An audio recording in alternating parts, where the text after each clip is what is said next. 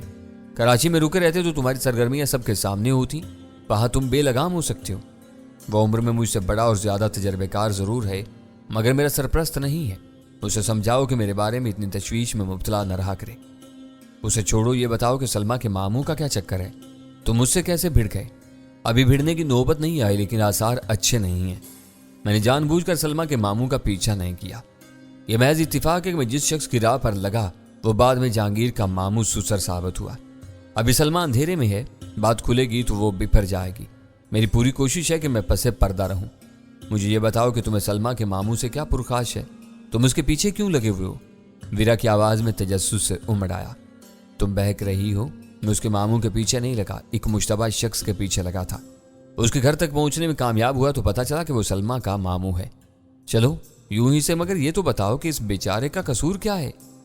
Heroine کی تیاری میں استعمال ہونے والے اہم ترین کیمیکل کی بھارت سے اسمگلنگ پر اس کی اجارہ داری معلوم ہوتی ہے۔ تمہاری زبان کالی ہے، ابھی تم شبہ ظاہر کر رہے ہو، مگر مجھے یقین ہے کہ تم کوئی نہ کوئی چکر چلا کر اسے اس معاملے میں پھانس دو گے اور وہ بری طرح رگڑا جائے گا۔ میں یہ سمجھنے سے قاصر ہوں کہ لاہور جا کر تمہیں ان سب الجھنوں میں پڑنے کی کیا ضرورت تھی۔ مجھے الجھنیں مول لینے کا شوق نہیں ہے، میں نے ناگواری سے کہا۔ ہم کراچی میں رہتے ہیں اور وہاں ہیروئن استعمال کرنے والوں کے آوارہ غول دیکھ کر پریشان رہتے ہیں۔ خالد نے لاہور کا جو نقشہ کھینچا وہ کراچی سے بھی زیادہ دل دوز ہے۔ یہاں بھی ہیروئن غریب اور مزدور طبقے سے نکل کر عزت دار گھرانوں میں پھیل رہی ہے۔ پڑھے لکھے نوجوان اس نشے کی زد میں آئے ہوئے ہیں۔ یہ سب سن کر کوئی بے حس آدمی ہی غیر جانبدار رہ سکتا ہے۔ میری یہ اطلاع مزید حیران کن ہے کہ تم صرف سنی سنائی باتوں پر میدان میں کود پڑے ہو۔ یہ دیکھنا ضروری ہے کہ سنانے والا کون ہے۔ خالد لاہور کا اول خان ہے۔ یہ لوگ بلا وجہ کسی بات پر فکر مند نہیں ہوتے۔ مجھے ڈر یہ ہے کہ تمہارا چہرہ آئندہ چند دنوں میں نارمل ہونے کی بجائے مزید بگڑ نہ جائے۔ ویرا کی آواز متاسفانہ تھی۔ یوں کھل کر بد دعائیں نہ دو، تمہیں معلوم ہونا چاہیے کہ کبوں کے کوسنے سے ڈھور نہیں مرا کرتے۔ یکجک ویرا کا لہجہ بدل گیا۔ مجھے یوں محسوس ہوا جیسے اسے کوئی بھولی ہوئی بات یاد آ گئی ہو۔ وہ کہہ رہی تھی، تم ہوٹل میں ہو جہاں ایکسچینج ہونے کی وجہ سے CSD استعمال نہیں ہو سکتی، پھر بھی تم بے خوف و خطر ہر بات کی جا رہے ہو۔ میں بھی بھول گئی تھی کہ ہمیں محتاط رہنا چاہیے۔ شاید تم لاہور میں اپنی گردن پھنسوانے کا مصمم ارادہ کر چکے ہو۔ اس بارے میں اول خان مجھے کلیئرنس دے چکا ہے۔ چاہے یہاں کے ایکسچینج میں کوئی ایسا خودکار نظام ہے کہ آپریٹر ایک مرتبہ کال منتقل کرنے کے بعد دوبارہ اس میں مداخلت کر سکتا ہے، نہ دونوں طرف کی گفتگو سن سکتا ہے، تم بے فکر ہو کر اپنے دل کی ساری بھڑاس نکال سکتی ہو۔ اگر تمہیں اور تمہارے اول خان کو اس سسٹم پر اتنا اعتماد ہے تو تم جانو، میں تمہیں یہ بتانا چاہتی ہوں کہ تم ہم کو نظر انداز کر کے لاہور میں اپنی منمانیاں کرنے کے لیے آزاد ہو، تو پھر میں بھی کسی کی پابند نہیں ہوں۔ جو ذہن میں آئے گا کر گزروں گی۔